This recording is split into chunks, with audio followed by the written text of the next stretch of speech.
Conductor வேலைன்னா எனக்கு என்னென்னு தெரியும், டிக்கெட் கொடுப்பாங்க. டாக்டர் வேலைன்னா ஊசி போடுவார். போலீஸ்னா கம்பால் அடிப்பாங்க, திருடனெல்லாம் பிடிப்பாங்க. இது கலெக்டர் வேலைன்னா இது என்ன வேலைன்னு, என்ன வேலை தம்பி இது? மிஸ் ஆயிட்டுன்னா சொல்லிடுவேன்.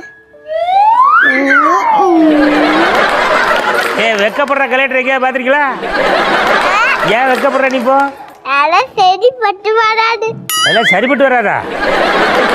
கலெக்டர் வேலை சரிப்பட்டு வராதா? வேலைக்கு போக போறேன். கலெக்டர் வேலை வேண்டாமியா, நாங்கள் டாக்டர் ஆகிட்டு போகிறோம். என்ன தம்பி, டாக்டர்னா என்ன பண்ணுவேன்? ஊசி போடுவேன். ஊசி போடுவியா? யாருக்கு? உனக்கு நீயே போட்டுக்கிடுவியா? அதுவும் எனக்கு தானே. நான் தான் உங்கள் ஆஸ்பத்திரிக்கு வரமாட்டேனே, நீ எப்படி போடுவ? நான் வீட்டு போடுவேன். என்ன விடுவேன்? நான் தான் வீட்டில் இருக்க மாட்டேனே, வேற ஊருக்கு போயிடுவேனே. அங்கேயும் விடுவேன். அங்கேயும் விடுவியா நீ? விடுவேன். இவன் எல்லா இடத்துக்கும் வடுவான் போல் இருக்கியா, நான் ஒன்றும் பண்ண முடியாது. ஆதித்யா, ஹெட்போனுடைய பேச்சை நீங்கள் தொடர்ந்து கேட்கணும்னா போதும். சரி, உங்களுக்கு எந்த ஊர் தம்பி? உங்களுக்கு எந்த ஊர்? காஷ்மீர். காஷ்மீரா? காஷ்மீர். காஷ்மீர் தானே சொல்கிறேன். இவங்க ஊர் எந்த ஊர் இப்போ நமக்கு புரிஞ்சு போச்சே. அதான் ஐயா.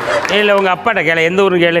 அப்பா எந்த ஊர்ப்பா? கிழக்குமேடு, திருவண்ணாமலை பக்கம். கிழக்குமேடு, திருவண்ணாமலை பக்கத்துல. இல்ல, கிழக்கு மேடுன்னு அவர் ஏதாவது சொல்றாரு. நானும் அதை சொன்னேன். நீ அதை சொல்லியா?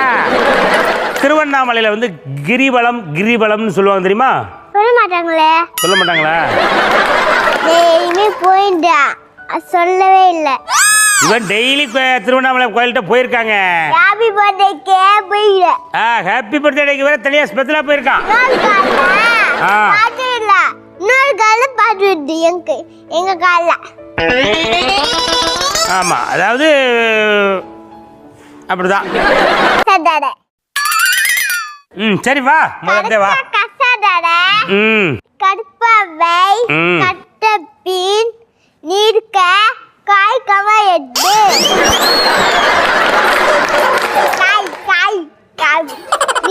விளக்க வேற காய். என்ன காய்? சொரக்காயா?